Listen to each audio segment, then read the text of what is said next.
KSU പ്രതിഷേധത്തിനിടെ പരിക്കേറ്റ് Kannur Pariyaram medical കോളേജിൽ ചികിത്സയിൽ കഴിയുകയായിരുന്ന മന്ത്രി വീണ ജോർജിനൊപ്പം ഫോട്ടോ എടുത്തതിൽ വിശദീകരണവുമായി നഴ്സ്. പരിയാരം മെഡിക്കൽ കോളേജിലെ നഴ്സ് PC സ്മിതയാണ് ഫേസ്ബുക്ക് കുറിപ്പുമായി രംഗത്തെത്തിയത്. കടുത്ത ശരീരവേദനയ്ക്കൊപ്പം മന്ത്രിക്ക് മാനസിക വിഷമവും ഉണ്ടായിരുന്നുവെന്നും മന്ത്രി അഭിനയിച്ചു എന്നും നാടകം കളിച്ചു എന്നുമെല്ലാമുള്ള പ്രചാരണം മനുഷ്യത്വമില്ലായ്മയാണ് എന്നും അവർ പറഞ്ഞു. മന്ത്രിക്കൊപ്പം ഫോട്ടോ എടുക്കുന്നതും പോസ്റ്റ് ചെയ്തതും പിന്തുണ അറിയിക്കാനാണ് എന്നും അവർ ഫേസ്ബുക്കിൽ കുറിച്ചു. മന്ത്രിക്ക് MRI സ്കാൻ ചെയ്തിരുന്നു. കടുത്ത കഴുത്തുവേദനയും ഉയർന്ന രക്തസമ്മർദ്ദവും ഉണ്ടായിരുന്നു. രാത്രിയിൽ മന്ത്രി ഭക്ഷണം കഴിച്ചില്ല. 2 മണിക്കൂർ മാത്രമാണ് ഉറങ്ങിയത്.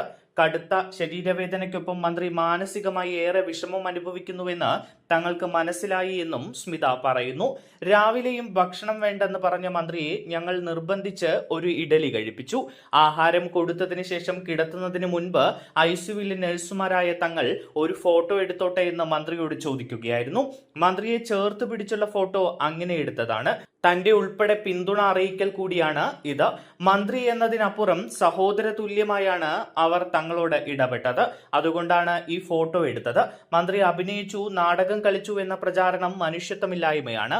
മന്ത്രി കാനുല ഇട്ടിട്ടുണ്ട്. ഭക്ഷണ സമയം അത് ഡിസ്കണക്ട് ചെയ്തതാണ്. സൂചി ഇട്ടിട്ടുണ്ട്. മുൻപ് ഇട്ടയിടത്ത് നിറം മാറ്റം ഉണ്ടായതുകൊണ്ട് കൈത്തണ്ടിയുടെ ലോവർ ഭാഗത്താണ് ഇട്ടത്. ഇത്ര ക്രൂരത അരുത്. ദയവായി അല്പം ദയ കാണിക്കുക എന്ന കുറിപ്പിൽ പറയുന്നു. മന്ത്രിക്കൊപ്പം ICUവിൽ വെച്ച് നഴ്സുമാർ എടുത്ത ചിത്രം വലിയ വിമർശനങ്ങൾക്ക് വഴിവെച്ചിരുന്നു.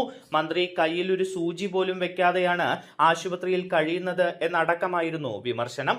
അതേസമയം വീണ ജോർജ് ഇന്ന് പുലർച്ചെ ആശുപത്രി വിട്ടു. കണ്ണൂരിൽ നിന്ന് ഔദ്യോഗിക വാഹനത്തിൽ റോഡ് മാർഗം മന്ത്രി തലസ്ഥാനത്തേക്ക് തിരിക്കുകയായിരുന്നു. തുടർ ചികിത്സകൾ തിരുവനന്തപുരം മെഡിക്കൽ കോളേജിൽ നടക്കും. ഇന്നലെ രാത്രിയിൽ ഓൺലൈനായി ചേർന്ന ഡോക്ടർമാരുടെ മെഡിക്കൽ ബോർഡ് യോഗത്തിൽ മന്ത്രിയുടെ ആരോഗ്യനില മെച്ചപ്പെട്ടതായി ഡോക്ടർമാർ വിലയിരുത്തിയിരുന്നു. ഇതിന് പിന്നാലെ മന്ത്രിയും ഡിസ്ചാർജ് ആവശ്യപ്പെട്ടിരുന്നു.